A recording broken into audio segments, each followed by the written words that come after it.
Endoplasmic reticulum बेटा, उसका structure आपको क्लियर हुआ? Okay, have you gone through the text book details of it? Good. Just hold on.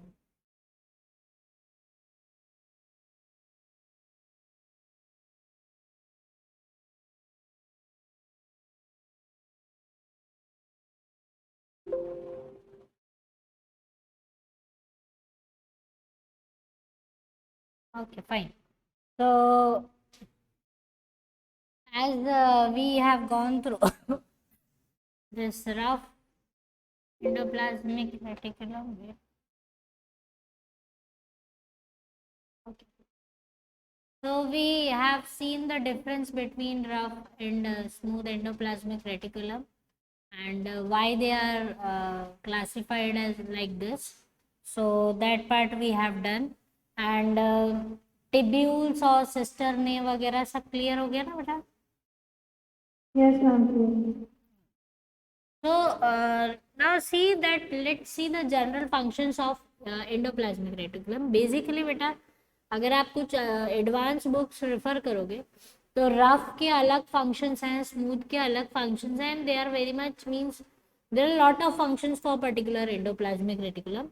Okay, but first let's proceed for the general functions, what exactly it is being designed to do. So that part we will be studying first, that it is providing the mechanical support to the cell.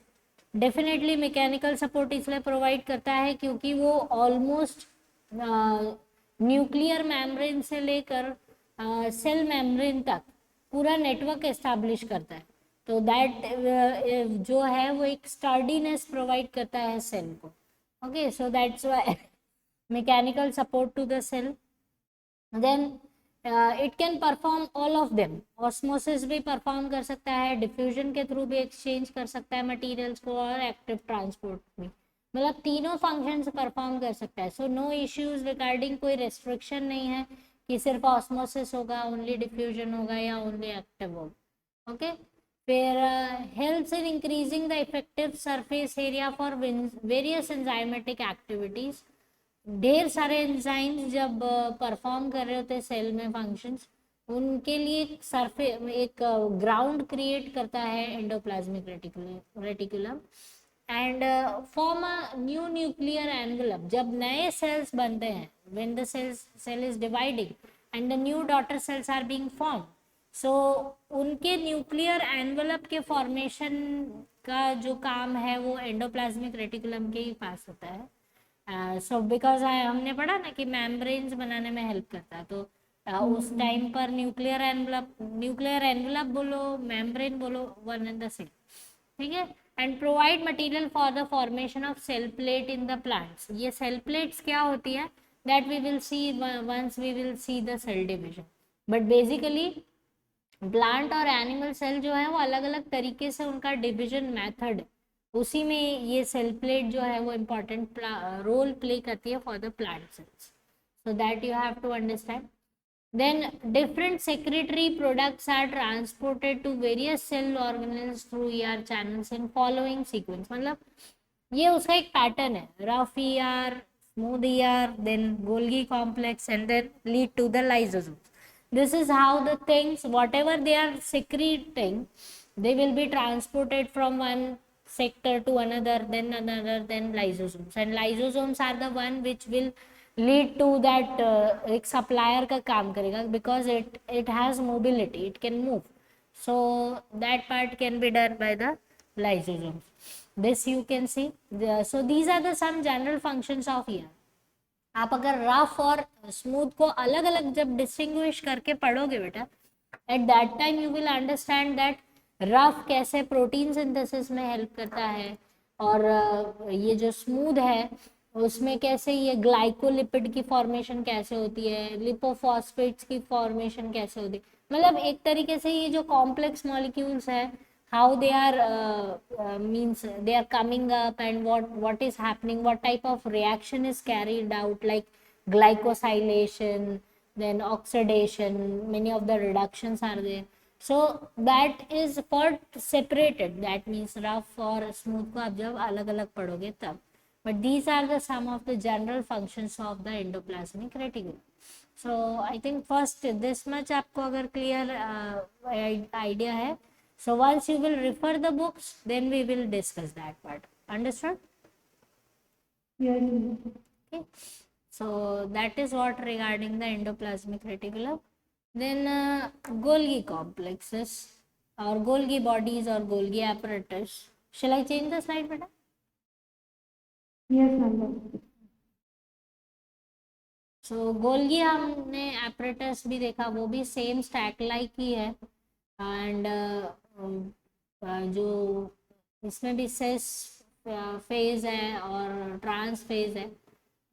Actually face word जो use हुआ है बेटा वो कई सारी books में, मैं आपने जैसे उस दिन मुझे बताया था, आई हैव सीन कि अभी शायद वो फेस के उस पे ही यूज हो रहा है बाकी सारी बुक्स में भी. So it's better if you read it FACE, no problem with that. Okay, but the thing is this is how cis phase and the trans phase we have studied. So see this that ये cis medial और trans phase जो है वो functionally classify करते हैं interconnected parts को, मतलब पूरे गोल्गी बॉडी को वो फंक्शनली क्लासिफाई करते हैं. सो सिस is the one which is facing the endoplasmic reticulum, जिस जो endoplasmic reticulum की तरफ होगा वो सिस फेज होगा, और जो उससे ऑपोजिट मतलब उससे दूर होगा दैट विल बी ट्रांस, और इन दोनों के बीच वाला होगा that will be the medium. Understood this? Functionally classify करता है मतलब? फंक्शनली मतलब इन सबके फंक्शंस अलग है, इन सारे जो सेक्टर्स के फंक्शंस अलग है. That part I will be writing over here and you can understand. Okay, so functional देखो, क्लासिफिकेशन पढ़ोगे ना बेटा आप जब भी, तो बहुत सारे टाइप के क्लासिफिकेशंस होंगे. स्ट्रक्चरल क्लासिफिकेशन होता है, फंक्शनल क्लासिफिकेशन होता है, जेनेटिकल क्लासिफिकेशंस होते हैं. So there are different types of. आप किस बेसिस पर अपनी चीज को आइडेंटिफाई करना चाहते हो, that depends how you are classifying it. जैसे कि आपको मैं एग्जांपल देती हूँ, जैसे आप कपड़े ले लो, ठीक है, तो क्लासिफिकेशन आप किसी भी तरीके से कर लो, ब्रांड के बेसिस पर कर लो, मटेरियल के बेसिस पर कर लो, Yes, ma'am. कलर्स के बेसिस पर, है तो वो एक ही कपड़ा है ना. बस उसी तरीके से हम एक ही ऑर्गेनल को अलग अलग तरीके से क्लासिफिकेशन लेवल पर जज कर सकते हैं और स्टडी कर सकते हैं. स्ट्रक्चरल, फंक्शनल और उसके बोलते हैं ना जो इंटरनल स्टडी के एनाटॉमी के बेस पर many of types of classifications will be there. So basically if you see that cis is the one which is facing ER, so it will be the receiving station. मतलब mostly तो वो क्या होता है, जो rough endoplasmic reticulum वगैरह से जो प्रोटीन्स, क्योंकि हमारी बॉडी में सबसे ज्यादा रिक्वायरमेंट होता है बेटा वो प्रोटीन का होता है. Protein is a type of biomolecule जो कंटिन्यूस रिक्वायरमेंट में होता है हर जगह, ऑलमोस्ट हमारे बॉडी के हर पार्ट में उसकी कंटिन्यूस रिक्वायरमेंट है. सो जितने भी प्रोटीन्स जब सेल सिंथेसाइज करता है, सेल उस लेवल पर होता है, तो ये सिस फेज है वो रॉ प्रोटीन्स को रिसीव करना, मतलब उनके ट्रैफिक को कंट्रोल करना. इतना सारा प्रोटीन बन के आता है, सो उसको पर्टिकुलर स्टेशन पर रिसीव करना, उसको डिस्ट्रीब्यूट करना, वो सिस फेज करता है. So cis is the one which is the receiving one, receiving raw proteins जो एंडोप्लाज्मिक रेटिकुलम के थ्रू प्रोड्यूस हुए हैं और वो ट्रैवल कर रहे हैं इस तक, ठीक है. And it controls the channel of that, means जितना भी सिंथेसाइज हुआ है उनको चैनलिंग प्रोवाइड करता है. चैनल मतलब जो फर्स्ट कम फर्स्ट बेसिस, भाई ये प्रोटीन पहले आया है तो पहले इसको काम अपना टाइम दो, उसके बाद बाकी सारे, नहीं तो वो all of them suddenly will bombard that particular membrane and that membrane will burst.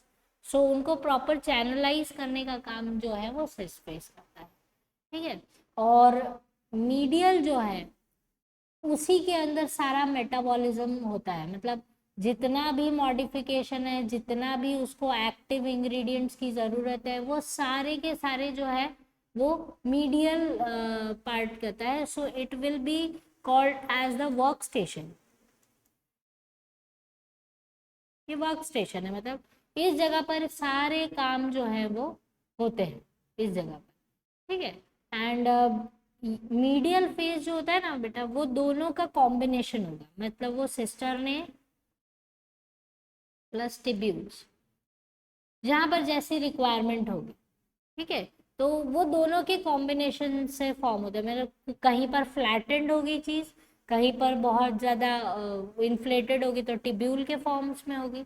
So it can be the mixture of both सिस्टरने and tubules. Understood this part? Yes, ma'am. Okay, so that is what it is doing. और ये सिस phase है ना बेटा, ये भी बहुत ज्यादा बोलते हैं ना, एक तरीके से बहुत मॉनिटरिंग पार्ट है। मतलब ऐसा नहीं है कि रफ एंडोप्लाज्मिक रेटिकुलम जो भी, या कोई भी एंडोप्लाज्मिक रेटिकुलम जो भी उसको दे देगा, वो गोल्गी कॉम्प्लेक्स उसको रिसीव करेगा। अगर if it thinks, Golgi body को अगर लगता है कि ये जो प्रोटीन है वो अभी फिलहाल के लिए नीडेड नहीं है, या फिर it is something which is not being properly made, then it can send it back to the endoplasmic reticulum also. That much type of means peculiarity of their functioning is there. Okay, so that is how it is doing its part. And trans phase जो है वो releasing part है, release करता है, releasing unit.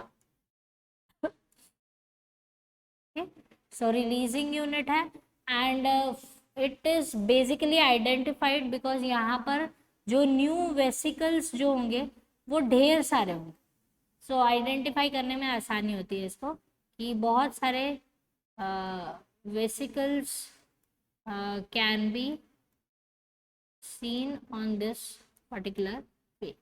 इस side बहुत सारे newly formed vesicles होंगे जो ready to transport the things from Golgi to other cell organelles. ये ट्रांसपोर्ट करने के लिए रेडी रहेंगे। So you can see there are lot of vesicles over there. Understood this? Yes, ma'am. Okay, so that is, this is what the functional classification. ये उनका काम के हिसाब से उस पूरे स्ट्रक्चर को क्लासिफाई किया गया है। Yes, ma'am. Fine. And the thing is, see, right now जितना required है बेटा उसके हिसाब से I am giving you the information. There are lot many things including this, but right now that much is not required. That we will be seeing जब हम ये chapters को वापस से revise करेंगे ना, जब नीट के लिए, तब थोड़ा से एडिशंस और होंगे इनके इन पॉइंट्स में। फिलहाल till now for 11 that much, this much is fine. Okay, Okay, ma'am. so this is there. Then just you write down this, then we will proceed.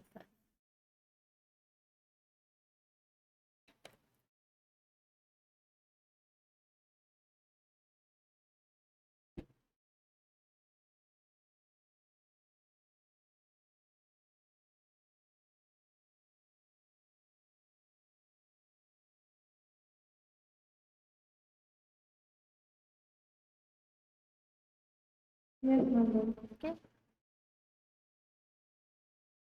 okay, fine. Then lysosomes, famously called as the suicidal bags. Yes, ma'am. बहुत ज़्यादा मतलब fragile unit है actually, पता है। उनको suicidal bag जरूर बोला गया है, पर वो बहुत ही अच्छे बेचारे भोले भाले हैं। See this that their word, their name is self expressive, ठीक है। तो जोम्स हम जैसे बोलते हैं, जोम्स मतलब बेटा किसी भी पर्टिकुलर बॉडी या किसी भी ऑर्गेनल की बात हो रही है तो जोम्स के साथ उसको वो सफिक्स दिया है, मतलब जैसे राइबोसोम्स, लाइसोसोम्स, ठीक है। तो body, zomes means ultimately a body, and lyso that means which can have lysis. Lysis means to kill, a body which can kill. Okay, so that they are called lysosomes. They have a authoritative license to kill anybody. Okay, so body which can kill, which can lead to the lysis of the cell. अच्छा, basically ये जो lysosomes है, you can see that they are distinctly present in animal cells। और बहुत ही new discovery है, ज़्यादा पुराने नहीं है बेचारे, अभी सिर्फ 60-70 साल पुराने ही हैं। ओके, सो मतलब डिस्कवरी वाइज सेल में वो हमेशा से थे, बट अभी अभी ढूंढे गए। So distinctly present in animal cells except RBC, but rarely evident in plant cells। you have to if they are present in the plants, in some of the exceptions you have to find out them in and you have to study them very that in a very typical way। so basically वो plant cell में बहुत कुछ ही rare plant cells में है वो, और वो rarely पता चलेंगे, but full in animal cells they are. And membrane bound है, छोटे हैं, originate from the Golgi bodies in the animals, सभी में गोल्गी बॉडीज के थ्रू ही वो ओरिजिनेट हो रहे हैं। And they consist of 50 different type of hydrolytic enzymes, इतने छोटे से उसमें 50 डिफरेंट टाइप ऑफ एंजाइम्स है। हाइड्रोलाइटिक मीन्स ऐसे एंजाइम्स जो वाटर यूज करते हैं, हमने एंजाइम का क्लासिफिकेशन पढ़ा था ना, Yes, ma'am. lysis by using water। so basically जब ये सेल जो है it have enough amount of water in it, then these hydrolytic enzymes are comparatively highly active in it। okay, so that and ये क्योंकि these lysosomes have that capacity to kill the organism means किसी भी cell को, तो इनके जो enzymes या इनका जो आप कॉम्पोजिशन देखोगे, द पीएच जो है इनका will be on acidic side, a bit acidic in nature। okay, so pH will be quite acidic and around 4.5 के आसपास रहता है। ठीक है, so these lysosomes basically what they do actually, इनका एक्चुअली प्रोग्रामिंग सिर्फ इसलिए है कि अगर सेल डिजीज हो जाता है किसी भी टिश्यू में या किसी भी ऑर्गन का, एक जो सेल है अगर वो किसी वजह से डिजीज हो जाता है, तो ये लाइसोसोम्स बड़ी इजीली उसको आइडेंटिफाई कर लेते हैं and they just program themselves कि भाई ये जो पर्टिकुलर सेल है वो अब बाकी सेल्स को खराब नहीं करना चाहिए। तो लाइसोसोम्स जो है वो तुरंत एक्टिव हो जाते हैं और वो क्या करते हैं कि वो अपने पर्टिकुलर सेल को जो भी डिजीज सेल है उसको किल करते हैं। But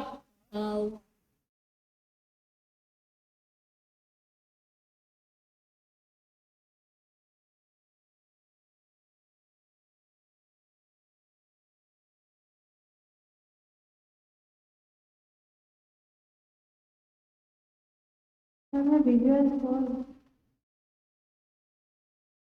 Ma'am,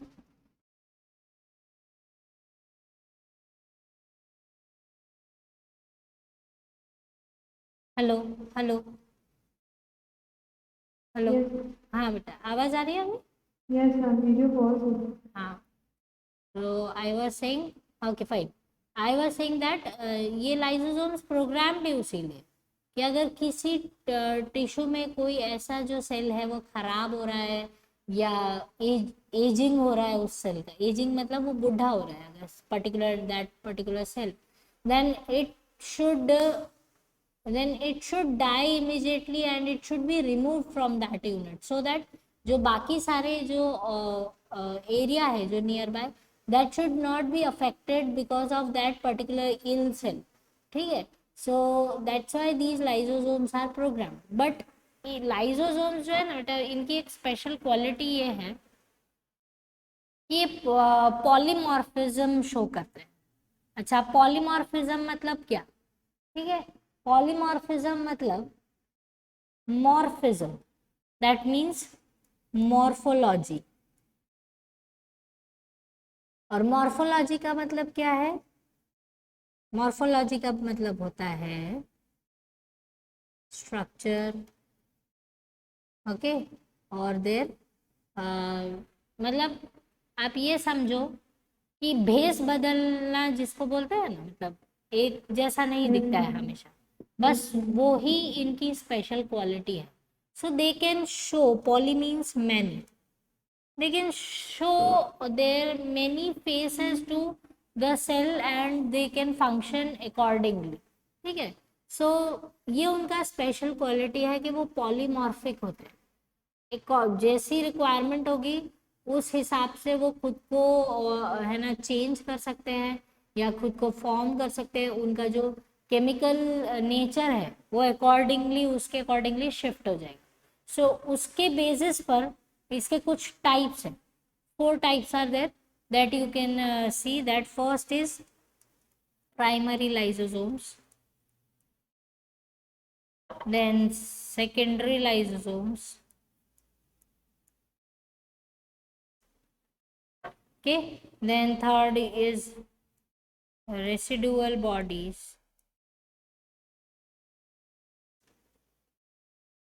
and fourth is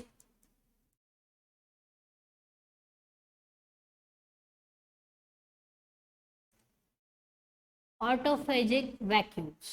ठीक है. अच्छा, अब प्राइमरी लाइसोसोम्स क्या है? Primary lysosomes are the youngest, जो अभी अभी गोल्गी बॉडी से बस बाहर निकले हुए हैं. And they are very fragile. उनका जो आप ये मेम्ब्रेन भी देखोगे वो बहुत ही ज़्यादा डेलिकेट होगा क्योंकि अभी अभी बन के आया है न्यूली, just formed या just released from the Golgi complex. So they are called lysosomes. Even इसके अंदर जो एंजाइम्स की प्रेजेंस होती है वो एंजाइम्स भी अभी फुल्ली फंक्शनल कंसिडर नहीं किए जाते हैं. ठीक है. सो मतलब काम कर सकते हैं, but the thing is they need means अभी वो अंडर मैच्योर है. प्राइमरी लाइसोसोम जो अभी नया नया बना है उसकी जो सारी चीज़ें हैं वो अंडर मैच्योर. ठीक है. So that is called primary lysosomes. Then you have secondary lysosomes. Secondary lysosomes जो हैं वो फुल्ली मैच्योर हो चुके हैं. उनको हम डाइजेस्टिव वैक्यूल्स भी बोलते हैं. ओके, उनका दूसरा नाम है डाइजेस्टिव वैक्यूल्स. ठीक है. सो एक्चुअली क्या होता है कि जब इसके अंदर फूड मटेरियल एंटर हो जाना या कोई पैरासाइट की एंट्री हो जाना, ये सब चीज़ें जब एंटर हो जाती है तो दे आर स्टार्ट, वो अपने फंक्शंस को स्टार्ट करते हैं and that makes them little bit mature enough for that particular body. Understood this part? Ma'am primary और सेकेंडरी को 1 0 और 2 0 से डिनोट करो. नहीं, actually the thing is primary, this is the way I am writing it. Okay, primary means this is how, secondary, tertiary, quaternary, this is how I am writing. Okay, it's not like denoting. Yes, so I use many of these type of shortcuts. बेटा अगर नहीं समझ में आया ना तो अच्छा हुआ आपने पूछ ली. ठीक है. So these are called primary. So primary you can say that newly formed, okay, and they are smaller in size.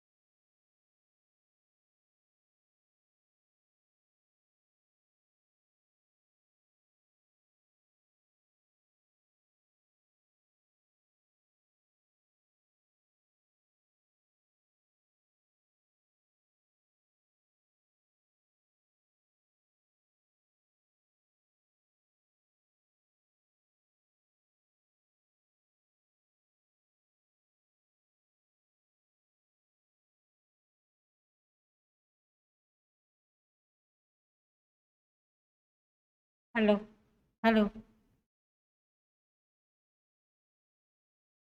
Hello. Yes, ma'am. Okay, fine. Okay, so fine. These are secondary are called digestive vacuoles है. इनमें क्या होता है बेटा, food particle वगैरह enter होता है, उसे डाइजेशन वगैरह में मतलब यूटिलाइज करके उसका जो न्यूट्रिटिव पार्ट है वो एक्सट्रैक्ट हो जाता है, और उसके बाद ये इसके अंदर सिर्फ अनडाइजेस्टेड पार्ट रह जाता है। और जब वो अनडाइजेस्टेड पार्ट रह जाता है तो यही सेकेंडरी लाइसोसोम्स जो है वो रेसिड्यूअल बॉडीज बन जाते हैं।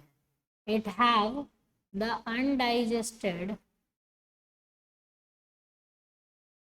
फूड पार्टिकल्स, जो अच्छी तरह से डाइजेस्ट नहीं हुए, जो एब्जॉर्ब नहीं हुए, जो बच गया सेकेंडरी लाइसोसोम्स में, अब वो ही क्या बन जाएंगे, रेसिडुअल बॉडीज बन जाएंगे। And these residual bodies will travel to the cell के सबसे पेरिफेरल पार्ट में जाएगा, ठीक है, and it will try to release the things which are not being digested, it will try to release the thing outside of the cell. वो कोशिश करेगा कि इसको मैं सेल के बाहर निकाल दूँ, इस पूरे कचरे को। Understood this part? Yes, ma'am. Okay, so basically what is there, that they will travel to the periphery of the cell, cell membrane के आसपास जाएगा और उसको बाहर रिलीज करेगा with the help of exocytosis, exocytosis perform करेगा। ये चीज समझ में आई? Yes, ma'am. ठीक है।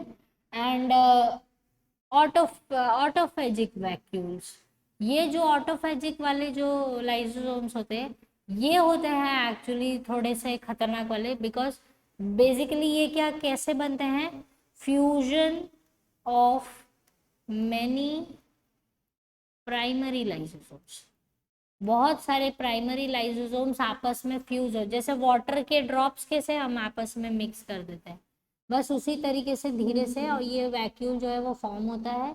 एंड ये ही ऑटोफैजिक वाला जब वो रूप मतलब ले लेता है, when it is morphalised like this, then at that time only it can do the that कि ये जो सेल है वो बुढ़ा हो गया, इसको मार दो, खत्म कर दो, या खुद फट जाओ, so that that particular cell should die. So ये जो है ऑटोफेजिक, ऑटोफेजिक मतलब खुद मर जाना, फेजिक मतलब खुद को खा जाना, phagic means to eat, auto means self, खुद को खा जाने वाला, जो मतलब अपने ही सेल को पूरा खत्म करके खुद को खत्म करना, that's why autophagic. Is this part is clear to you?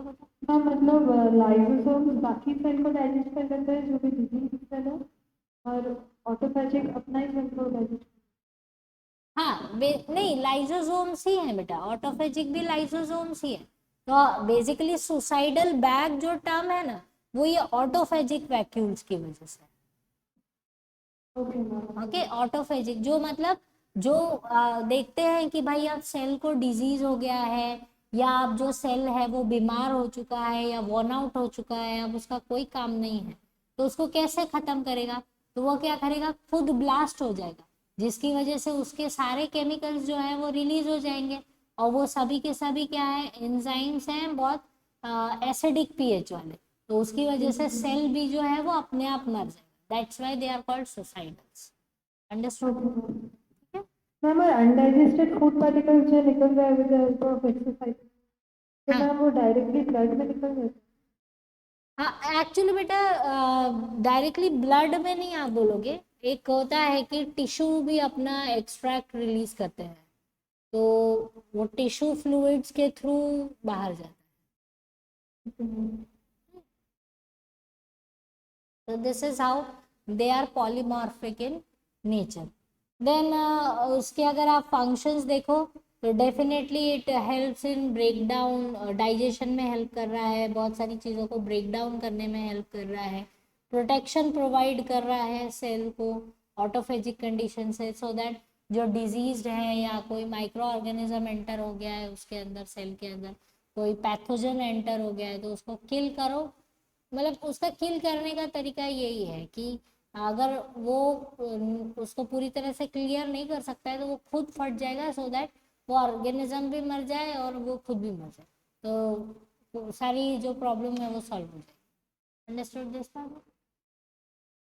है। Yes ma'am. okay, so basically these are some of the functions for these lysosomes.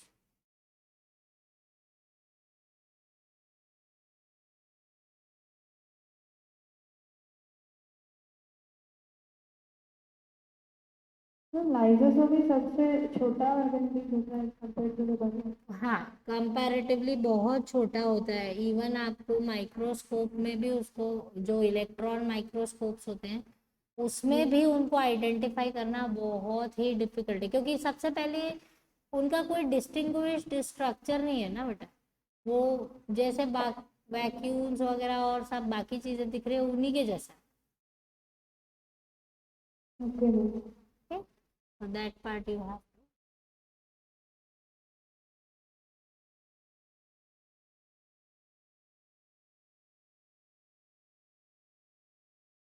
Yes ma'am, लिखता हूँ। Fine, then we will see the vacuoles. Vacuoles जो है वो आपको सभी में देखने मिलेंगे ऑलमोस्ट। जितने भी सेल है, फंगस ले लो, प्लांट सेल ले लो, प्रोटिस्टा फाइलम ले लो, एनिमल ले लो, बैक्टीरियल सेल ले लो, हर जगह पर आपको वैक्यूल्स जो हैं वो दिखाई देंगे। So they are very easy to locate, मतलब सारे सेल्स में है तो वो इजीली लोकेट भी हो जाते हैं। And they have very simple function. उनका काम जो वैक्यूल्स मतलब एम्प्टी स्पेस। वैक्यूल्स का मतलब क्या होता है? Empty, empty space. Empty spaces या empty bags. That's why they are called vacuoles.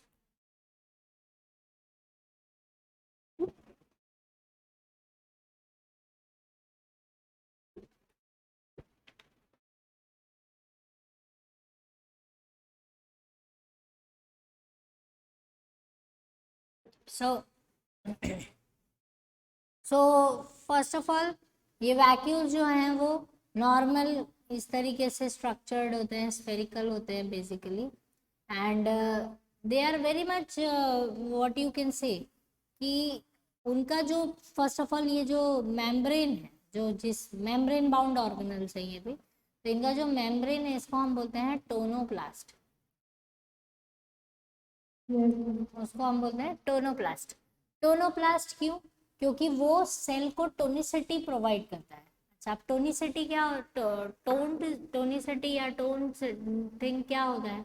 The thing is it keeps the cell very much hydrated and the cells are very much intact and tight with their surface area open. Okay, मतलब क्या होगा कि जैसे आप वो देखते हो, ads देखते हो ये जो कॉस्मेटिक्स की होती हैं, तो उसमें आपको वो बताते कि आप ये वाला मास्क लगाओगे तो जो आपके सेल है वो हाइड्रेटेड हो जाएंगे, और जो सेल जो है वो ऐसे जो क्रम्बल्ड क्रम्बल्ड सेल्स दिखाते हैं, ऐसे ऐसे दिखाते हैं, फिर वो अच्छे से पूरे ब्रिक जैसे हो जाते हैं और बोलते हैं आपका स्किन जो है वो टोन्ड हो जाएगा।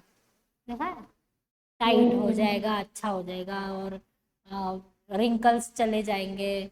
ये जो सब चीज़ें बोलते हैं वो वैक्यूल्स के बेसिस पर ही बोलते हैं, क्योंकि वैक्यूल्स जो है बेटा वो अपने अंदर एक प्रेशर डेवलप करके रहता है, थ्रू वाटर, थ्रू एयर, ये सब चीज़ों के थ्रू एक प्रेशर डेवलप करता है, ताकि सेल जो है वो एकदम टाइट अपने स्ट्रक्चर को मेंटेन करे, क्रम्बल नहीं हो जाए। Understood this part? मैम मतलब टर्जिडिटी प्रोवाइड कर। Sort of, you can use the word turgidity, but turgidity बेटा बेसिकली सिर्फ और सिर्फ पानी को लेकर होती है। यस तो मैम। वैक्यूल्स जो है वो एयर वैक्यूल्स भी हो सकते हैं, वाटर वैक्यूल्स भी हो सकते हैं, फूड वैक्यूल्स भी हो सकते हैं। There are many types of vacuoles. Okay, so they basically tonicity या टोन्ड नेचर प्रोवाइड करते हैं सेल का। Understood this? Yes ma'am. Okay, so that's why they are called membrane bound organelles and empty bag। खाली है अंदर, काफी सारा space होता है इनमें to capture, means to keep the things inside them, store house की तरह। ठीक है, सो ये अब वैक्यूल्स के कुछ टाइप्स हैं, वो टाइप से आप समझ जाओगे कि ये किस तरीके से। So first is SAP vacuoles.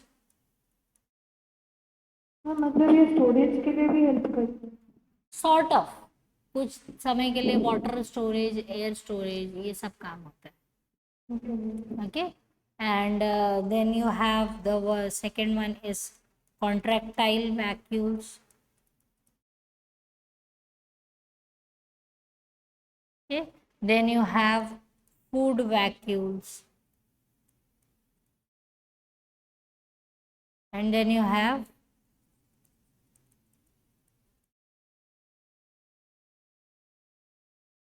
air vacuoles.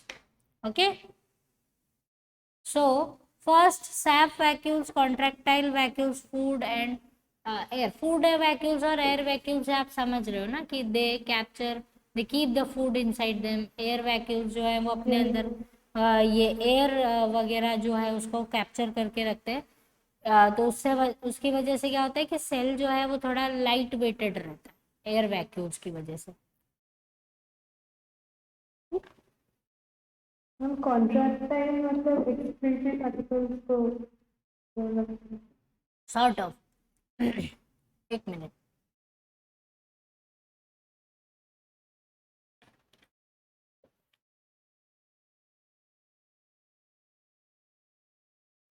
ठीक है, सो फर्स्ट सैप वैक्यूम्स।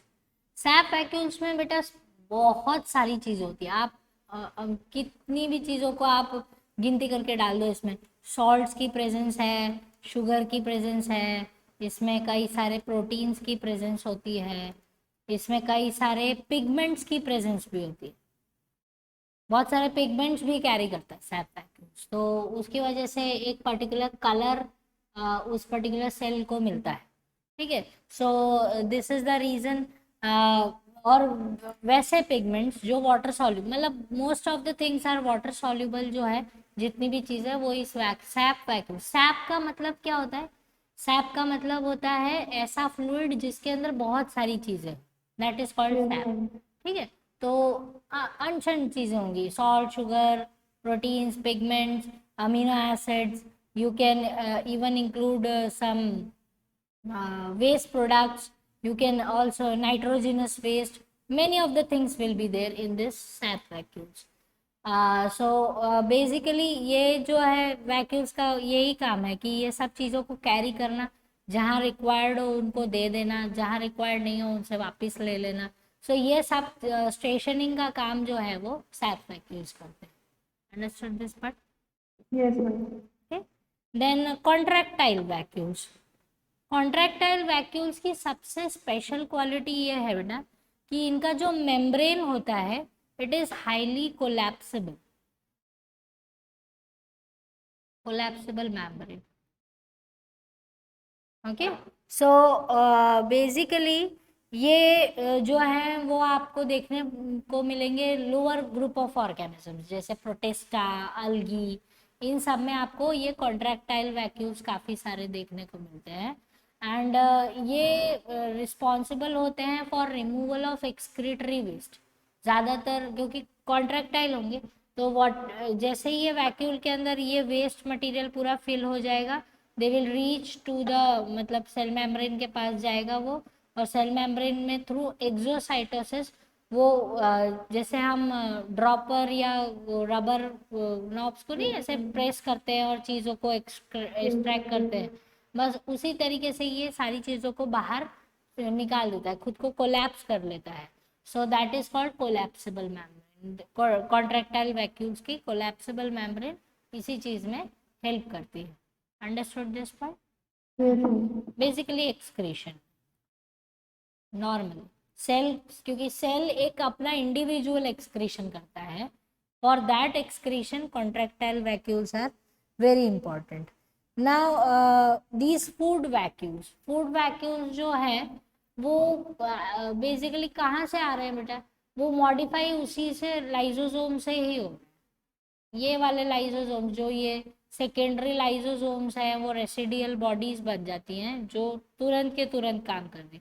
लेकिन अगर कुछ जो है लाइजोसोम जो है वो थोड़ी देर के लिए अगर स्टे करते हैं तो they will convert themselves into the food vacuoles too, ये जो है वो डाइजेस्टिव एंजाइम उसके इन वैक्यूल्स के अंदर काफ़ी सारी juices, digestive juices and enzymes की प्रेजेंस रहती है। ये सभी के सभी क्या करते हैं? उस पर्टिकुलर फूड को डाइजेस्ट करने में हेल्प करते हैं। so they are basically the food vacuoles. Then if you say air vacuoles, तो air vacuoles जो हैं basically if specified, अभी तक सिर्फ वो प्रोकैरियोट्स में देखे गए हैं only. Okay, observed only in the prokaryotes, and they are highly microscopic, बहुत ही ज़्यादा छोटे छोटे होते हैं। To identify them under the microscope, that means through electron, and also that also is very much difficult because उनका जो magnification है वो बहुत ही छोटा है, मतलब उसको देखने के लिए बहुत ज़्यादा एफर्ट लगाना पड़ता है, वो इजीली आपको शो नहीं होगा। Okay, so that part you have to understand.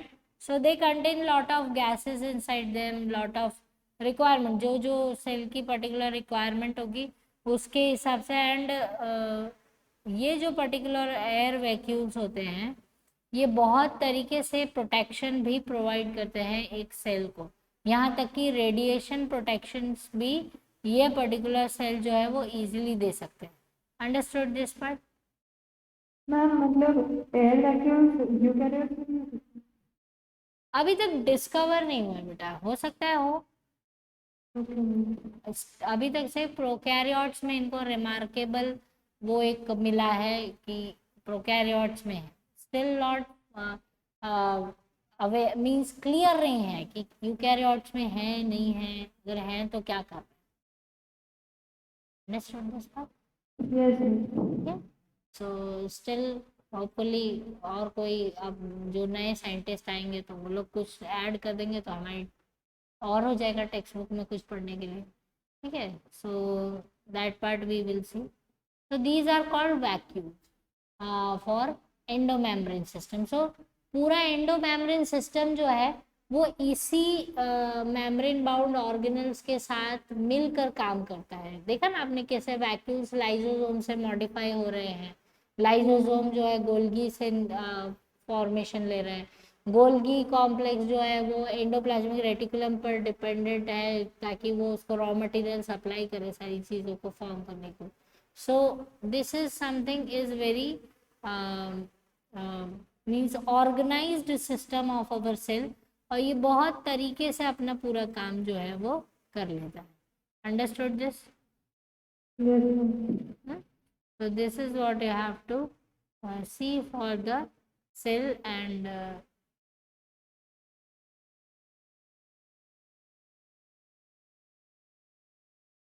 okay, got it? Yes ma'am. so these are some of the types of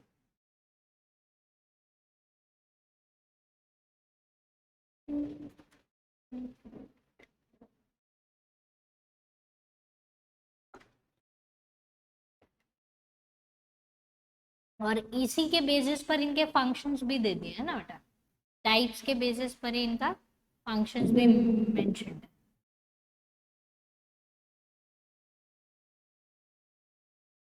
और ये क्लासिफिकेशन है वो किस बेसिस पर है, ये कंटेंट मतलब क्या कंटेंट ये वैक्यूल्स कैरी करते हैं और क्या उसके बेसिस पर फंक्शन करते हैं।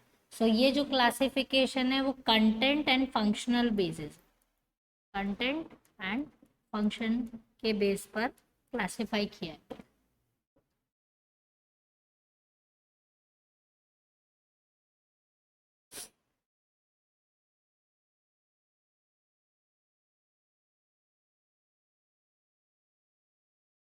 Yes ma'am.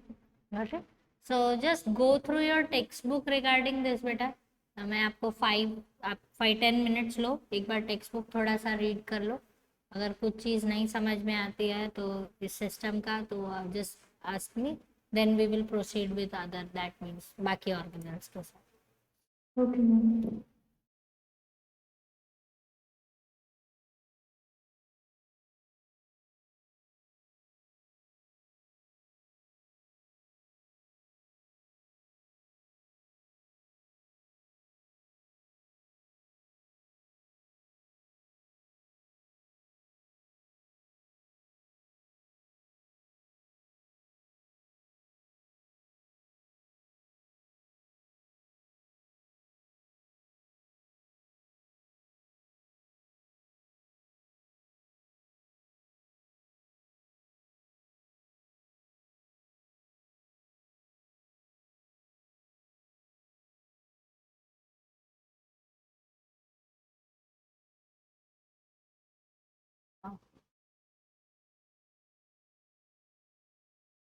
Fine.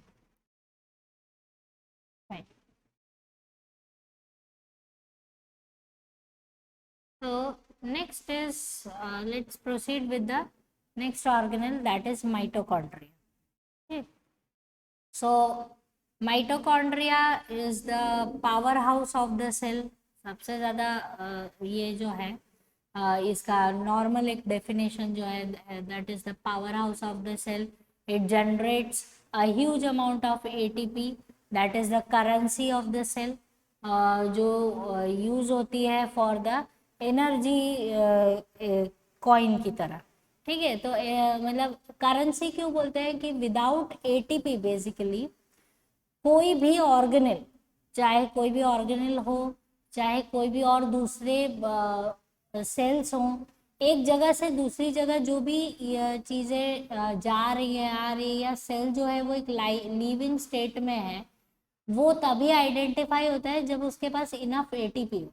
If ATP is not there then cell is half dead almost, क्योंकि वो फंक्शनिंग नहीं कर सकता, मेटाबॉलिकली एक्टिव नहीं रह सकता. So that's why it's very important one regarding this particular thing. And जब हम बेसिकली यूकैरियोटिक सेल्स की बात करते हैं बेटा, तो हम ज़्यादातर चीज़ों को कैसा देखेंगे कि वो डबल मेम्ब्रेन ऑर्गेनल्स है. Apart from this membrane bound जो सारी चीज़ें हो गई हैं, that part is different.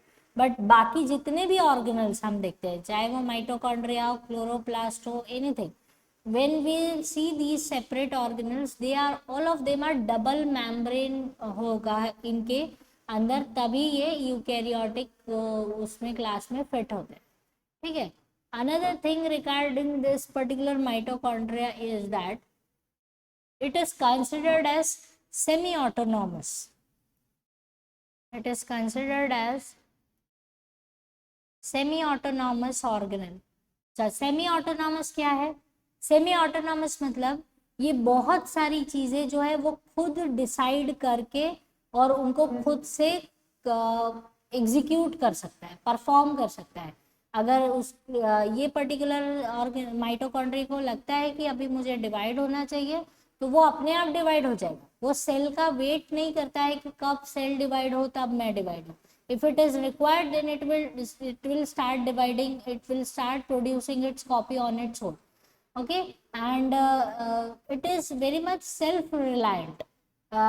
It is being जो said that जैसे माइटोकॉन्ड्रिया एट द टाइम, अभी आप जब इवोल्यूशन पढ़ोगे बायोलॉजी बेसिस पर, अभी तक जो 10 तक इवोल्यूशन पढ़ा वैसा नहीं, जो आप पढ़ोगे इवोल्यूशन में उसमें आप पढ़ोगे कि माइटोकॉन्ड्रिया जो है एक्चुअली एक वो सेपरेट सेल की तरह बाहर एक ऑर्गेनल था. ठीक है, वो मतलब सेल का पार्ट नहीं हुआ करता था. जब असली में अर्थ का ओरिजिनेशन हुआ और ये सेल की फॉर्मेशन हुई होंगी तब की बात हो रही है. ठीक है. So it is being considered कि जो माइटोकॉन्ड्रिया है वो एक बाहर सेपरेटली एक यूनिट था जो सेल के अंदर नहीं प्रेजेंट था. So it has its own DNA, उसका खुद का अपना DNA है for multiplication and all that. It has its own proteins, it has its own ribosomes, बहुत सारी चीज़ें उसके पास खुद की है. But it was उसके लिए survival जो था in that open environment, it was bit difficult. So it just fused inside the cell, वो सेल के अंदर आ गया, so that it can stay protected and it can function accordingly. Understood this part? ठीक है. ये थोड़ा सा हेवी इवोल्यूशन जो है वो यूनिट है. सो अभी तक हम इवोल्यूशन में क्या पढ़े हैं 10 तक कि बंदर थे, बंदर से आदमी बन गए, आदमी से पता नहीं क्या बन गए. ठीक है. So that is what evolution अभी तक हमने पढ़ा है. लेकिन अब जो इवोल्यूशन है बेटा, हम पर्टिकुलर हर एक यूनिट का इवोल्यूशन पढ़ रहे हैं कि एक एक ऑर्गेनल भी एक एक तरीके से इवोल्यूशन की कैटेगरी में है. हर एक चीज इवॉल्व होके according to the time, according to the requirement, according to the environment वो खुद को चेंज किया है. सो माइटोकॉन्ड्रिया भी वन ऑफ देम, वो भी एक अपने आप में एक अलग सी चीज है. वो बाहर सरवाइव करने के लिए रेडी था but protection due to requirement of protection और मैकेनिकल हार्म से बचने के लिए वो सेल के अंदर घुस गया है, ठीक है। So that is what you have to understand. So that's why it has its own ATP, उसके अपना डीएनए है, अपना सब सारी बहुत सारी चीज़ें वो खुद की कैरी करता है, ठीक है। जेनेटिक मटेरियल उसका खुद का है। Now see this, I am drawing a little bit a simplified version of mitochondria। ऐसे जो ये डायग्राम जो दिया हुआ है वो भी बहुत सुंदर है, लेकिन a little bit simplified version of it। So first of all see this, mitochondria जो है वो डबल मेम्ब्रेन है। So this is the one which is the outer membrane, okay। So outer membrane जो है वो प्लेन नॉर्मल एक membrane जैसा elastic in nature है, and it protects the particular organelle from lot of wear and tear से उसको protect करता है। अब जो inner part है, inner part of mitochondria is highly curved like this। This is the inner membrane of the mitochondria। Can you see this? Okay। Yes, तो इस particular mitochondria में आप बाकी सारी चीजें ऐड कर दो बेटा, राइबोसोम्स ऐड कर दो, ग्रैन्यूल्स ऐड कर दो, डीएनए ऐड कर दो, ये सारी की जैसे सेल के अंदर प्रेजेंट होती है वैसे इसके अंदर भी प्रेजेंट है अपनी खुद की, ठीक है। And because all these things are present, definitely इसके अंदर भी कुछ फ्लूइड जैसा सब्सटेंस होना चाहिए। तो वो फ्लूइड जैसा सब्सटेंस जिसको हम मैट्रिक्स बोलते हैं वो इसके अंदर भी फिल्ड है। सो wherever there is a empty space it is filled with matrix। ये जो पूरा इनर स्पेस है ये जो है वो फिल्ड है मैट्रिक्स, ठीक है। और ये आउटर मेम्ब्रेन है और ये inner membrane, and inner membrane is highly folded. अब आपको ये जो प्रोजेक्शंस दिख रहे हैं बेटा, ये जो फिंगर लाइक प्रोजेक्शंस है छोटे छोटे, ठीक है, these finger like projections are called cristae. इनको हम बोलते हैं क्रिस्टे। देखो कंफ्यूज मत होना बेटा एग्जाम में, सिस्टर ने भी लिखा होगा, क्रिस्टे भी लिखा होगा। सो डोंट गेट कंफ्यूज कि मैंने किस में क्या पढ़ा था, ऐसा नहीं हो जाना चाहिए। सो फिंगर लाइक, के जैसा है इसका pronunciation। हाँ स्पेलिंग भी बहुत ज़्यादा मिलता जुलता है। तो कई बार क्या होता है एमसीक्यू जब आप बहुत फास्ट टिक कर रहे होते हो तो गलती से आगे का पढ़ना हम थोड़ा आलस कर देते हैं और गलत वाला टिक हो जाता है। तो just see to okay. Bio is full of confusions like this. अभी आप जितनी बहुत सारी चीज़ों के स्पेलिंग्स में ऐसा ही होगा, बहुत कुछ सेम होगी और आपको आइडेंटिफाई करना होगा कि अच्छा ये वाली वो वाली पार्ट के लिए है और ये वाली दूसरे पार्ट के लिए। So this is how it will be. So cristae जो है वो क्या है, फिंगर लाइक प्रोजेक्शंस है, they are called finger like projections. Inner membrane जो है वो हाईली फोल्डेड मेम्ब्रेन है। The reason is highly folded है, that means definitely it will be, ये जो पूरी रिक्वायरमेंट है ये एक सरफेस एरिया को इंक्रीज करने के लिए होगी, मतलब कोई पर्टिकुलर रिएक्शंस को ज़्यादा सरफेस एरिया की ज़रूरत है और इसलिए ये जो मेम्ब्रेन है वो हाईली फोल्डेड इन नेचर है। अंडरस्टूड दिस पार्ट, ठीक है। हमारी बॉडी के हर एक पार्ट में आप चाहे ऑर्गन्स ले लो, आप चाहे टिश्यूज ले लो, आप चाहे सेल्स ले लो, कहीं ना कहीं पर आपको यही सुनने में आएगा कि जो अंदर जो चीज़ है वो बहुत बड़ी है साइज में, बट उसको काफ़ी क्रम्बल करके अंदर रखा हुआ है to increase the surface area for a particular thing. So this is how everything is being organize. So inner membrane की अगर आप दोनों मेम्ब्रेन्स को ओपन करोगे तो इनर मेम्ब्रेन ज़्यादा बड़ा है as compare to the outer one, okay. So that is how crumble करके रखते हैं तो सरफेस एरिया बढ़ कैसे है? Just see to this that बेटा कि जब रिएक्शन प्रोसीड होना है, सपोज अगर दोनों मेम्ब्रेन जो है वो ऐसे हैं तो जो भी पर्टिकुलर पार्टिकल है वो जब इस मेम्ब्रेन के थ्रू पास हो रहा होगा तो it will pass through it easily and जो टाइम ड्यूरेशन है वो उसको कम लगेगा, ठीक है। But if it has to pass through the all the zones then it will take much more time, time लगेगा।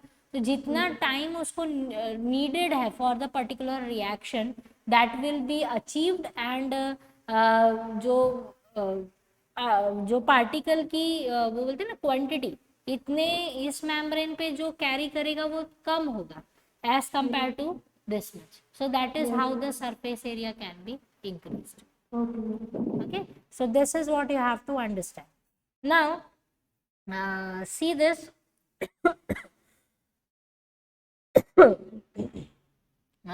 These membranes are also made up of proteins and lipids. ये भी सेम सेल मेम्ब्रेन जैसे ही इनकी formation है, osmosis diffusion करने में capable है and all that. And but ये जो सब मेम्ब्रेन्स होते हैं ना बेटा, इनमें सिर्फ डिफरेंस होता है द पर्टिकुलर अमाउंट कितना है, मतलब रेशियो वाइज प्रोटीन और लिपिड की वैल्यूज जो है वो अलग अलग होंगी हर पर्टिकुलर ऑर्गेनल के मेम्ब्रेन्स की. बट वो सभी बने हैं फॉस्फोलिपिड कंटेंट से ही, मतलब प्रोटीन्स हैं, लिपिड्स हैं, फॉस्फेट्स हैं, यही सब के एडिशन से ये मेम्ब्रेन्स जो है वो फॉर्म हो. ठीक है. Now see to this, I am simplifying this structure further. ठीक है. See this, if I am drawing the thing like this, outer membrane, then I will draw the inner one. So this is the inner one. अब अगर electron microscope में हम अगर इसको अच्छे से माइटोकॉन्ड्रिया को स्लाइस करो, स्लाइस करके मतलब पोटैटो चिप्स की तरह उसके ढेर सारे चिप्स लो, एक thin chip you have to take out and place it under the microscope, then you will see the things clearly. आप अभी प्रैक्टिकल्स परफॉर्म नहीं कर पा रहे हो स्कूल में, लेकिन आपको ये बात समझ लेनी है बेटा, जो भी चीज़ को आपको माइक्रोस्कोप के अंदर देखना है, चाहे वो प्लांट्स हो, चाहे वो एनिमल सेल हो, किसी भी चीज़ की आपको अगर ऑब्जर्वेशन करनी है तो जितना थिन चिपिंग होगा, जितना आप उसको कट करने में जितना थिन रखोगे, उतना ही ज़्यादा वो माइक्रोस्कोप में क्लियर होगा. आ रहा है समझ? क्यों, वो मैं आपको एक बहुत सिंपल सी चीज़ समझाती हूँ. हम चलो पटेटोज की बात करते हैं. ठीक है. तो आपने देखा होगा जब पटेटो के चिप्स होते हैं तो थिक वन और थिन वन दोनों को आप जब अलग अलग रखोगे तो जो थिन होगा it is bit transparent in nature. Okay. ठीक है. दैट मीन्स जो उसके सेल्स है, अभी अगर थिक वाला हम देखेंगे तो थिक वाले को अगर मैं साइड से देखती हूँ तो मुझे क्या over layering of the cells दिखेंगे, बहुत सारे सेल्स होंगे तभी वो थिक है. लेकिन जो थिन है उसमें क्या होगा, सिंगल लेयर ऑफ सेल्स होंगे, कहीं कहीं पर थोड़ा बहुत एक दो सेल्स होगा, शायद ओवर लेयर हुआ होगा. ठीक है. तो आप जब माइक्रोस्कोप में देखोगे बेटा, तो अगर इतने सारे लेयर्स ऑफ सेल्स होंगे तो क्या होगा, आपको एकदम सब कुछ जो होगा एकदम ब्लंडर दिखेगा, मतलब कौन सी चीज किस में है, किसके लिए है, you will not identify. But जितना थिन शीट होगा उतना ज्यादा आपको पिक्चर क्लियर होगा, क्योंकि लाइट उतनी इजीली ट्रैवल कर पाएगी उस पर्टिकुलर सेक्शन के थ्रू, और एक ही शीट है तो आप उस पर्टिकुलर सेल को बहुत क्लियरली देख पाओ. आया समझ? ठीक है. सिमिलरली आप इलेक्ट्रॉन माइक्रोस्कोप का भी यही फंडा है.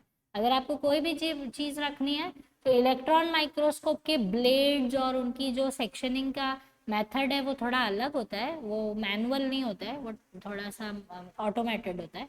But you have to take out the thin sections of the part of it and then you have to observe under the microscope. आपको पूरा प्रैक्टिस किया जाए, करवाया जाएगा प्रैक्टिकल्स में, specially with the stem and roots of the sunflower and maize. Monocots और dicots पढ़ोगे आप जब, तो आपको सेक्शनिंग जो है, I don't know how your school will be doing the practicals, but this is how I make my student to do.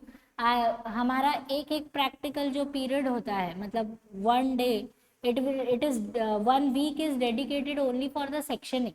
We don't allow the students to touch the microscope till then, क्योंकि पहले sectioning आपका skilled हो जाना चाहिए, उसी के बाद हम आपको माइक्रोस्कोप में उसको प्लेस करने देंगे. So it requires a lot of effort, little bit, थोड़ा सा आपको टेक्निकली साउंड होना है उसके लिए, मतलब स्किल्ड होना है आपको section. Once you are skilled, you are thorough with the sectioning for all your life. Okay, so that part you have to understand. So now see this one thin section if I take from for the mitochondria, and if I place it under the microscope, then what is the picture of is that I can see a small bulb like unit on this. इस तरीके से मुझे ऐसा कुछ दिखाई देगा, जैसे वो दिवाली में हम सीरीज लगाते हैं ना लाइट का, yes, बस उस तरीके से। तो एक्चुअली ये जो इनर वाला जो है मेम्ब्रेन, ये अगर मैं उसको सीधा रख देती हूँ तो वो बेसिकली कुछ ऐसा है,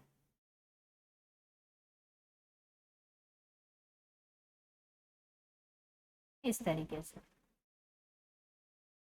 गॉट इट? yes, ठीक है, तो ये this is how you will look, means you will observe the things under the microscope for the particular mitochondria.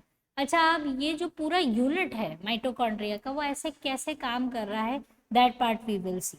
So let me draw, मैं अभी आपको सिर्फ इतना, ये जो एरिया है उसको मैं स्ट्रेटन करके आपको शो कर रही हूँ यहाँ पर। So see to this that this is your outer membrane, then you have a space between two membranes, there is a space, वहाँ पर एक space है, वहाँ पर किसी भी चीज़ की presence नहीं है। then you have the inner membrane, and this inner membrane will be having a particle on it। मैं एक ही draw कर रही हूँ फिलहाल to make you understand। understood this part, madam? yes, Okay, so if I can say that this, ये क्योंकि ये mitochondria है जो सेल के अंदर प्रेजेंट है, तो ये जो एरिया है that will be having the cytoplasm in it, and this will be the matrix region. इसी तरीके से होगा। yes, Good. Now see this, that how this particular unit mitochondria is considered as a powerhouse। क्यों हम इसको power house बोलते हैं, ये ऐसा क्या करता है जो पावर हाउस, मतलब एटीपी जनरेट होता है। तो सबसे पहले this one is called outer membrane, this one is the inner membrane, and this unit जो बल्ब जैसा यूनिट है, हम इसको बोलते हैं F0 F1 particle. F0 F1 particle, आप कुछ बुक्स में देखोगे तो सिर्फ F1 पार्टिकल भी लिखा हो सकता है बेटा, किसी में सिर्फ F0 मेंशन किया होगा। आई don't know how it is being given in the book, but full name is F0 F1 particle, ये उसका पूरा नाम है। और इसको दूसरे नाम से भी बोला जाता है, they are also called oxysomes.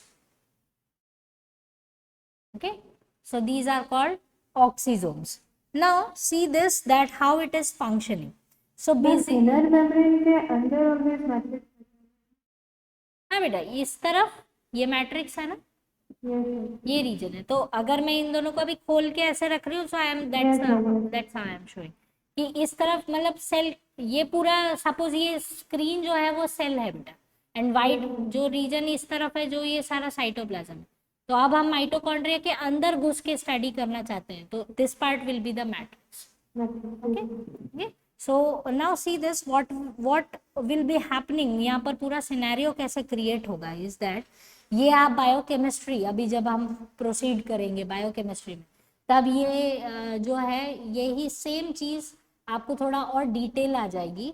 But right now I am giving you one outline over here, is that कि हाइड्रोजन आयंस H+ आयंस की जो कॉन्सेंट्रेशन होती है वो मैट्रिक्स और साइटोप्लाज्म इन दोनों के बीच में फ्लक्चुएट होती है। मतलब वो किस लिए होती है, क्यों होती है, that part you will learn in the biochemistry. Just understand that कि जो H+ है they have the tendency to move inside the, वो कंटिन्यूअसली क्या करते हैं, यहाँ से यहाँ जाते रहते हैं, यहाँ से बाहर आते रहते हैं, ये उनका नॉर्मल नेचर है हाइड्रोजन आयंस। ठीक है, now what happens that if the true हमको अगर एटीपी जनरेशन करना है तो ये H प्लस आयंस जब इस इनर मेम्ब्रेन के पास आते हैं तो it has the tendency to attract them, वो उसको पकड़ लेता है और उनको बाहर नहीं जाने देता है। अल्टीमेटली वो क्या करता है, उनको इस स्पेस में ट्रैवल करने के लिए फोर्स करता है। मतलब ये जो पर्टिकुलर स्पेस देख रहे हो आप, ये जो स्पेस है वो आउटर मेम्ब्रेन उसको बाहर नहीं निकलने देने की जगह वो इस पर्टिकुलर स्पेस में उसको ट्रैवल करने के लिए फोर्स करेगा कि यहीं ट्रैवल करो, यहाँ से कहीं बाहर मत जाओ। तो अब क्या होगा, ये जितने भी हाइड्रोजन आयंस है, जब H प्लस आयंस वो इस पर्टिकुलर सेक्शन से मतलब इस पर्टिकुलर स्पेस से ट्रैवल करते हैं, और जब ये ट्रैवल करते हैं तो यहाँ पर बहुत सारे छोटे छोटे एंजाइम्स के और बहुत सारे छोटे छोटे बहुत पार्टिकल्स के यूनिट्स होते हैं। वो आप बायोकेमिस्ट्री में स्टडी करोगे, जस्ट अंडरस्टैंड दैट यहाँ पर छोटे छोटे सबस्टेशंस हैं। वो बल्ब जैसे नहीं है, but these substations will make these hydrogen ions very much powered, उनके अंदर खूब सारी एनर्जी भर देता है। ठीक है, पावर्ड मतलब उनको एक्चुअली वो क्या करता है, जब वो इधर आते हैं हाइड्रोजन आयन फर्स्ट स्टेज पर आएंगे, जैसे ही सपोज जैसे फर्स्ट स्टेशन पर पहुंचे तो ये उनको धक्का मार देते हैं कि जाओ तुम सेकंड पे जाओ, फिर उनको पुश सेकंड वाला पुश कर देगा तुम थर्ड पे जाओ। तो बार बार जो हाइड्रोजन आयंस है जो पुश होते हैं, तो पुश की वजह से क्या होता है, एक थ्रस्ट प्रोड्यूस होता है। फिजिक्स समझ रहे हो बेटा थोड़ा सा इसमें? यस मैम, ठीक है, तो एक थर्स्ट प्रोड्यूस होता है जब वो इस जगह से ट्रैवल कर रहे हैं, मतलब उनको इस स्पेस से घसीट घसीट के आगे भेजा जाता है कि आगे बढ़ो आगे बढ़ो आगे बढ़ो। तो जब वो ये स्पेस ट्रैवल करते हैं ना बेटा, तो सडनली वो किसको पास ऑन करेंगे, F0 F1 को क्रॉस करते हैं। तो एनर्जी जो है ये H प्लस आयंस की बहुत सारी डेवलप हो चुकी है। Now when they come across this F0 F1 particle, तो F0 F1 पार्टिकल जो है उसके पास एक मशीनरी है एटीपी सिंथेसिस की, और ये जो क्या F0 F1 पार्टिकल जो है इनके पास स्पेशल एंजाइम्स और बहुत सारी चीजें होती हैं, केमिकल होती है। ये क्या करेंगे, ये जितने भी हाइड्रोजन आयंस यहाँ से जा रहे हैं इनको पकड़ के बोलेंगे चलो इधर, तुम कहीं नहीं जाओगे, मेरे पास आओ। ठीक है, तो ये H प्लस आयंस जो है वो इस पर्टिकुलर बल्ब F0 F1 या ऑक्सीजोन्स के अंदर घुस जाएंगे, ट्रैवल कर। मतलब उस टाइम के लिए H प्लस आउटर मेम्ब्रेन में नहीं जाएगा? हाँ नहीं, कहीं नहीं जाएगा, वो सिर्फ इस मैट्रिक्स से आया, मैट्रिक्स से ये स्पेस में ट्रैवल किया। ठीक है, तो ये पिक्चर ये चीज को क्लियर करो बेटा, आपको अभी मैं एक ड्रॉ कर देती हूँ तो आपको क्लियर हो जाएगा। मतलब दो F0 F1 पार्टिकल के बीच में ये सबस्टेशन, अब क्लियर हो गया? ठीक है, तो जब ये अभी हम सिर्फ एक ही यूनिट की बात कर रहे हैं, इतने यूनिट की, हमको ऊपर वाले F0 F1 से कोई मतलब नहीं अभी फिलहाल। ठीक है, so 1 unit we are taking, this whole unit is called oxygen. ठीक है, तो अब जैसे ही यहाँ से H प्लस ये पार्टिकल्स यहाँ से ट्रैवल हुए, तो ये H प्लस आयंस क्योंकि बहुत ज़्यादा थर्स्ट के साथ बाहर इस पर्टिकुलर स्पेस में भाग रहे हैं, तो इनको F0 F1 जो है वो क्या करेगा, तुम कहीं नहीं जाओगे, चलो अंदर चलो मेरे पास, तो वो अपने अंदर उसको अट्रैक्ट करेगा। तो ये H प्लस आयंस जब अंदर आ जाते हैं तो ये पैकेट्स में अंदर एंटर होते हैं, 3 के पैकेट्स में, 2 के पैकेट्स में, ऐसे ऐसे करके ये अंदर एंटर होते हैं। तो जैसे ही ये अंदर से इस पर्टिकुलर एरिया से पास ऑन होंगे पैकेट के फॉर्म में, तो जैसे ही ये पास ऑन होंगे ये प्रोड्यूस करते हैं एनर्जी। आया समझ में? मैम मतलब जब वो उसमें जो माइनस माइनस साइन जाती है, मतलब वो पुश कर देता है इस प्लस को आउटर में। हाँ, वो सिर्फ ये स्पेस में, आउटर मेम्ब्रेन में नहीं बेटा, जो स्पेस है दोनों मेम्ब्रेन्स के बीच में, यहाँ पर सिर्फ वो उसको पुश करता है कि आगे जाओ आगे जाओ आगे जाओ। तब तक पुश करेगा जब तक F0 F1 पार्टिकल नहीं आ जाता है।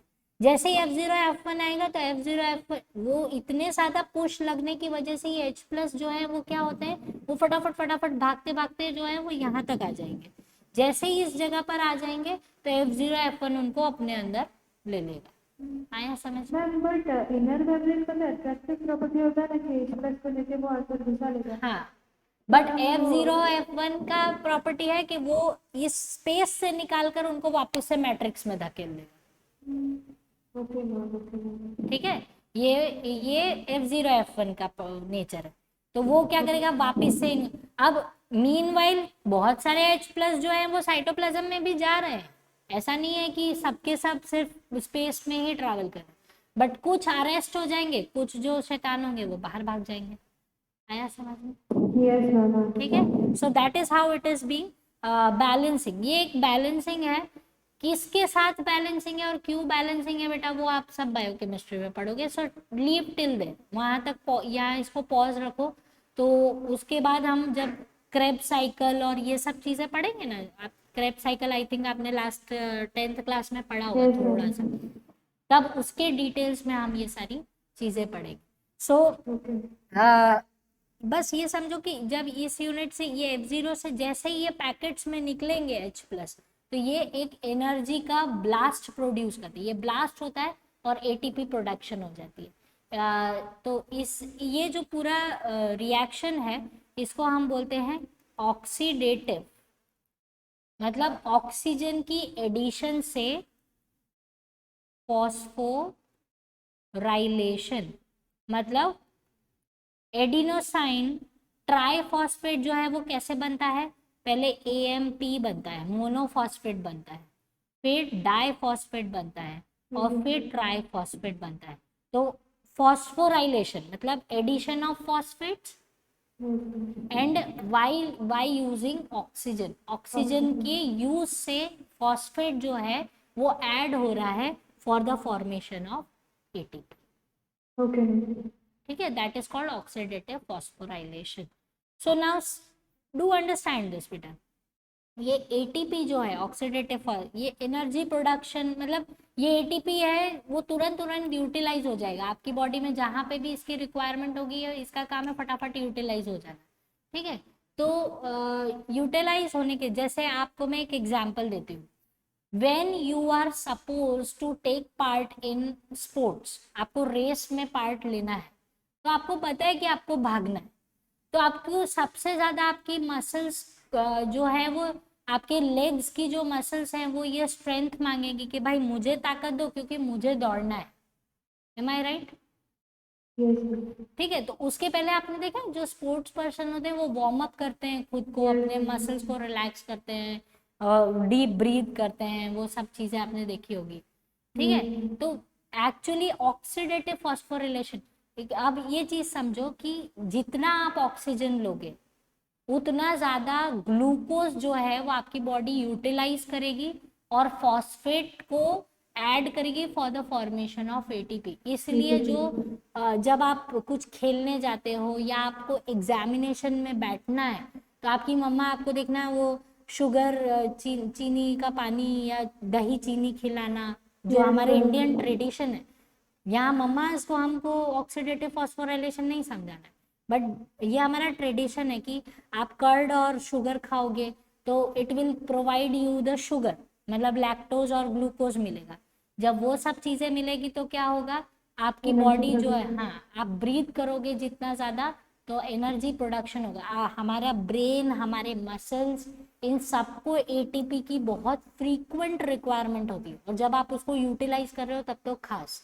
ठीक है, तो दैट्स वाई दिस माइटोकॉन्ड्रिया जो है वो कंटिन्यूस वर्क स्टेशन है हमारे सेल का, वो कंटिन्यूसली काम करता रहता है for the production of ATP। और जब आपके अंदर ATP कम हो जाता है तब आपको फीलिंग आती है कि you are lethargic, you are falling down, मैं गिर जाऊंगा, मैं चक्कर आ जाएंगे। एट दैट टाइम सिंपल है कि आप अपना ग्लूकोज वाटर प्रिपेयर करो, drink it, have some deep breath and run, अपना काम करना शुरू कर दो, सब सही हो जाएगा आपके mitochondria. Understood this part? Ma'am, peri mitochondrial space क्या है? That is what, this is periplasmic space, ये जो दो मेम्ब्रेन के बीच में स्पेस है ना, okay. that is called space of between two particular membranes. Okay. ठीक है, so this is how this mitochondria will be functioning and it will be called be power house of the cell. और ATP जो है वो currency है, मतलब ATP जहाँ जहाँ जाकर अटैच होता है आपकी बॉडी में वहाँ पर काम शुरू हो जाता है। तो जैसे गवर्नमेंट ऑफिसेस में या आजकल तो कहीं पर भी आप बोलो, आप थोड़ा सा 100 का एक वो दिखाओगे तो काम शुरू हो जाता है ना आपका। कोई भी करने लगेगा कि हाँ भाई लाओ। मैं घर ही में आप देख लो, आपके अगर छोटे भाई बहन है उसको बोलोगे कि जाओ मेरे लिए बाहर से सामान ले आओ तो कभी नहीं लाएगा। लेकिन आप उसको बोलोगे ठीक है 10 रुपए मेरे एक्स्ट्रा रख लेना तू, तो फिर फटाफट काम करेगा। सो एटीपी इज कॉल्ड करेंसी, जहां पर भी लगेगा वहां पर काम जल्दी हो, ठीक है। So that is how it is be functioning. So this is how this particular mitochondrial system will work. और ये इतना सेंसिटिव फंक्शन है कि अगर कई बार ऐसा होता है कि अगर माइटोकॉन्ड्रियल डेथ होती है या इनका माल फंक्शनिंग हो जाता है तो पूरा पूरा सेल भी जो है वो डेड हो सकता है। क्योंकि एनर्जी है, प्रोडक्शन यूनिट है बेटा, अगर एनर्जी प्रोड्यूस नहीं होगा तो cell will not be able to, हाँ कुछ काम नहीं होगा उसका। सो बिकॉज देखो एक्टिव ट्रांसपोर्ट पूरी तरह से एटीपी डिपेंडेंट है। सो अगर ATP is not there so it will not be working. Understood this? Okay. And it is being said, जैसे कि आप जैसे ब्रेन का यूज हम जितना ज्यादा कर रहे हैं, if you are functioning it very well, so you have to feed it with that nutrition also। आपका आप ऐसे बोलते हो ना कि याद कर रहा हूँ पर याद नहीं हो रहा है, are you providing the enough nourishment to your brain? अगर आप उसको नरिशमेंट ही नहीं दोगे तो बेचारा ब्रेन करेगा भी तो करेगा क्या, ठीक है। So that's why it is very much necessary to provide that particular nutrition that feeds the brain. और उसका सबसे पहला जो बोलते हैं ना एक जो उसका फूड है दैट इज ग्लूकोज। अगर आपकी बॉडी में इनफ ग्लूकोज नहीं होगा तो योर ब्रेन विल बी, जो पहला ऑर्गन है जो सबसे पहले लेथार्जिक हो जाएगा। Okay, so that's why as students when right now, अभी तो जैसे आप घर पे पढ़ रहे हो, but when you are physically coming to the classes and the schools and the labs and all that, so many things are going on in one day, so you have to run from one place to another. I just tell my students to keep the chocolates with them, कि carry the chocolates with you, क्योंकि chocolates जो है वो quick glucose suppliers होती है।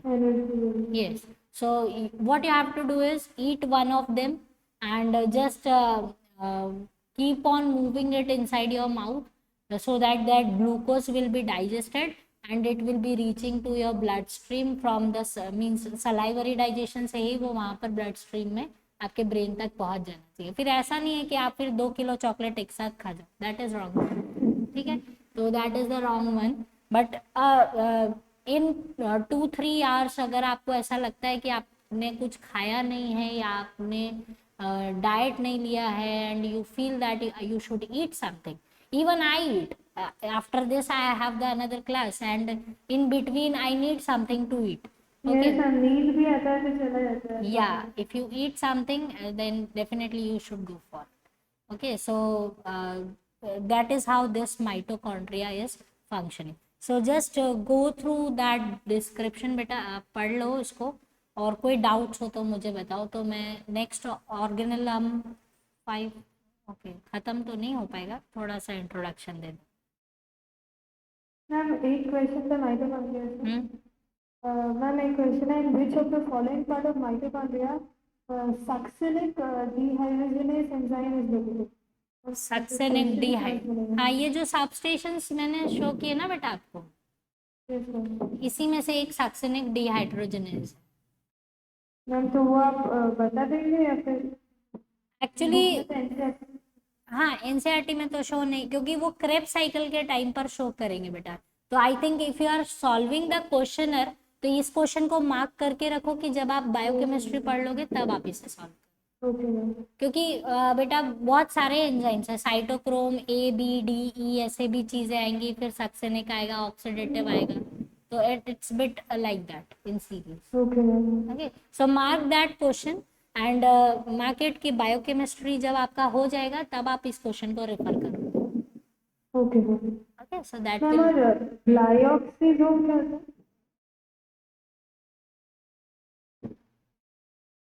What your question is, beta? Ma'am dash is the single membrane bound organelle, lysosome, glyoxysome और एक तो नाम है स्पेरोसोम। स्फेरोजोम्स हम्म। आएगा बेटा अभी आगे, और ये प्लास्टिड्स वगैरह जो हम पढ़ने वाले हैं तब ये सारी चीजें आने वाली है, ओके मैम, ठीक है, एट दैट ये टाइम. टर्म्स थोड़ा। हाँ, spherosomes, glyoxysomes, all of them will be coming. Okay ma'am. Okay, so that this is the thing. Just read the description of mitochondria, and if you have doubts in the book, then just let me know.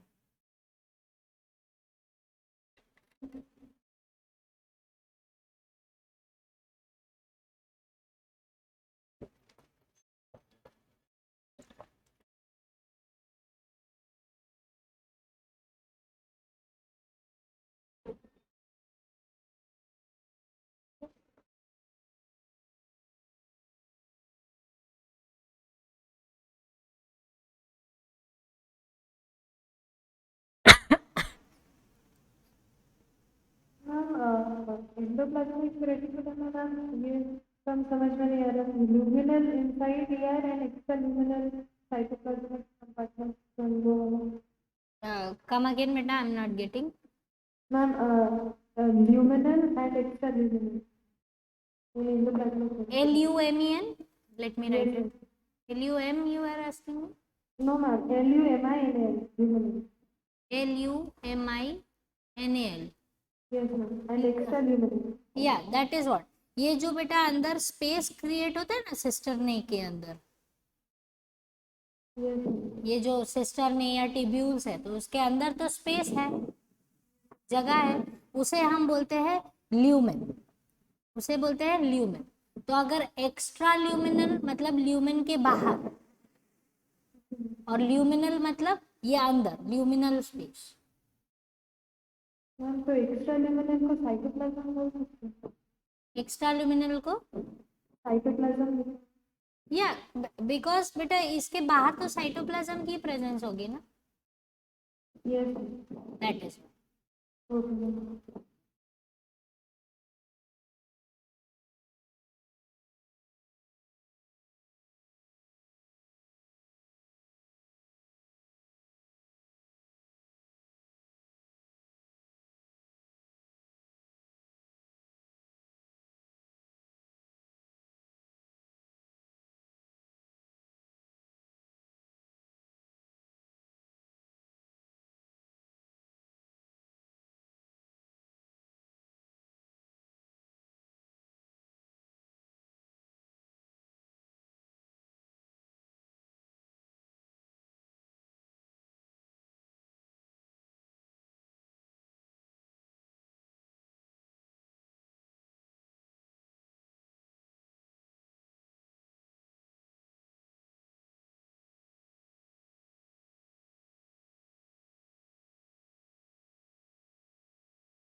Ma'am cell wall में middle level है।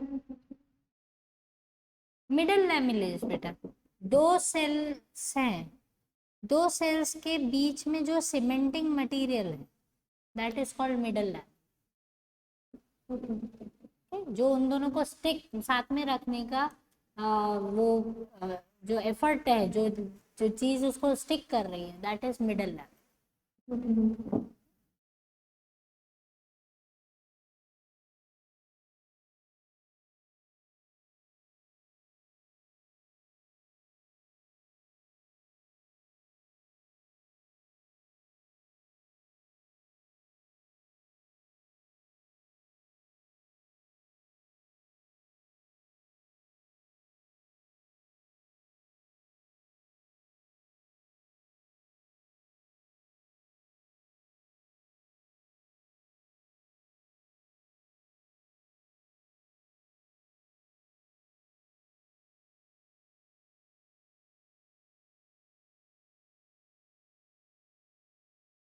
Ma'am mitochondria में एक inner membrane and outer membrane होता है।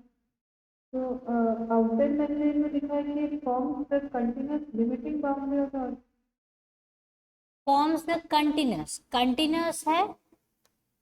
Continuous है ये, और limiting मतलब वो लिमिट करता है बेटा इस पर्टिकुलर ऑर्गेनल की साइज को.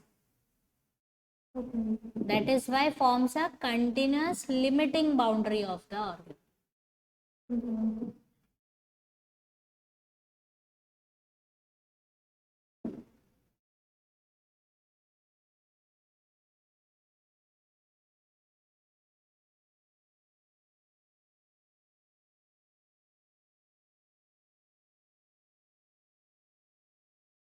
Got it? और कुछ वैसे doubt? Fine. So this is how I think new organelle अभी start नहीं हो पाएगा बेटा. So हाँ, okay. So we will be proceeding it with the next class. With class tests we have lot many things right now. These particular, so that part we will be doing, and just go through some of the books. If you have a little bit of doubt, just keep it, and you have my contact number with you na. Yes, sir.